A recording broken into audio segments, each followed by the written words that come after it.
Tanker माफियांनी पुणेकरांच्या जीवाशी अक्षरशः खेळ चालवलेला आहे। अनेक सोसायट्यांना चक्क मैला मिश्रित पाण्याचा पुरवठा टँकर माफियांच्या माध्यमातून केला जातोय। विहिरीचं पाणी म्हणून त्या ठिकाणी मैला मिश्रित पाणी हे सोसायट्यांना पुरवलं जात असल्याचा हा सगळा धक्कादायक प्रकार आहे। रवींद्र धंगेकर देखील आपल्याशी जोडले जात आहेत, त्यांच्यासोबत आपण चर्चा करूया। शिवसेनेचे नेते रवींद्र धंगेकर आपल्याशी जोडले जात आहेत। रवींद्रजी, स्वागत आहे। आणि तुमच्या पुण्यामध्ये हा धक्कादायक प्रकार सुरू आहे।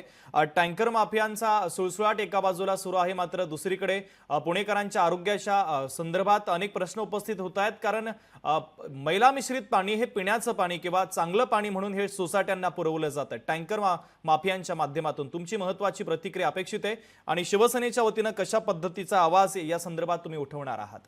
बघा, पुणे शहराच्या डोक्यावर जी धरणं आहेत त्याच्यामध्ये 21 टीएमसी पाणी आहे आणि 21 टीएमसी पाणीमध्ये पुणे शहरात जो विस्तारीकरण चाललंय त्याच्यामध्ये पुणेकरांना किती पाणी मिळू शकतं हा महत्वाचा विषय आहे। आणि ह्याच्यामुळेच हे सगळे प्रकार आता उद्भवत आहेत, जेणेकरून पुणे शहर ज्या पद्धतीने विस्तारीकरण करत होत आहे आणि पुणे शहरामध्ये जी गावे आता घेतलेली आहेत आणि होऊ घातलेली नगरपालिका असेल, बाकीच्या गोष्टी असतील, त्याच्यामुळे पुणे शहराला आज पाणी पुरवठा होणार नाही ही परिस्थिती निर्माण झाली। आणि त्या 21 टीएमसी मध्ये आपल्याला पुणे शहरातलं जी खाली गावं आहेत त्या गावांना पाणी द्यावं लागतं, हा एक त्याचा करार आहे। आणि त्याच्यामुळे मी वारंवार याच्यापूर्वी या पद्धतीनं महानगरपालिकेचा नगरसेवक असताना, आमदार असताना मी त्यावेळेला आवाज उठवलेला आहे।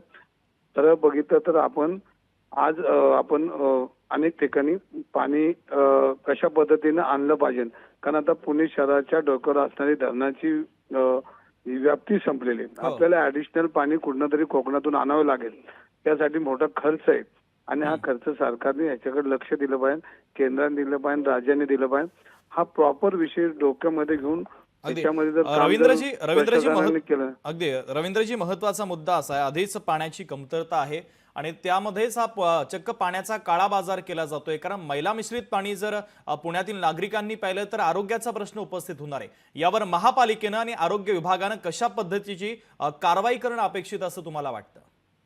बघा, याच्यामध्ये प्रॉपर बोलायचं म्हणजे नियोजन शून्य पाणी पुरवठा पुणेकरांचा आहे। 24/7 योजना आणली, ती फक्त महानगरपालिकेत पैसे उकळण्यासाठी आणलेली काही लोकांनी ही योजना प्रॉपर ही लाईनअप झालेली नाही, त्यामुळे हे सगळे प्रकार घडत आहेत। आणि याच्यामध्ये आयुक्तांनी, पुणे महानगरपालिकांनी जातीने लक्ष घातलं पाहिजे। पण आपण पुणे शहर वाढत असताना त्या बिल्डिंगा ज्या आपण परवानगी देतो त्यांना पाणी पुरवठा देऊ शकतो का? जर देऊ शकत नसेल तर आपण पुढच्या परवानग्या थांबवल्या पाहिजे, हा महत्वाचा मुद्दा। म्हणजे याच्यावर एक नियोजनच तयार केलं पाहिजे, नुसतं मल निश्चित पाणी आलं हा विषय संपलेला नाही। हे प्रॉपर पुणे शहरामध्ये काम करावं लागेल, आयुक्तांनी केलं पाहिजे, मुख्यमंत्र्यांनी केलं पाहिजे, उपमुख्यमंत्री सगळ्यांनीच मिळून हे पुणे शहराच्या पाणी पुरवठ्याचा हा प्रश्न गंभीर आहे। रवींद्रजी, 5-10 अगदी तुमचा मुद्दा लक्षात येतोय, महत्वाची प्रतिक्रिया देखील अगदी तुमची महत्वाची प्रतिक्रिया या बातमीच्या संदर्भातली पोहोचलेली आहे, मुद्दा देखील लक्षात येतोय। तुम्ही मांडलेला प्रश्न देखील महत्वाचा आहे। तुर्तास तुम्ही लोकशाही सोबत संवाद साधला, त्याबद्दल धन्यवाद। लोकशाही मराठी ऐका, पहा, जागरूक रहा।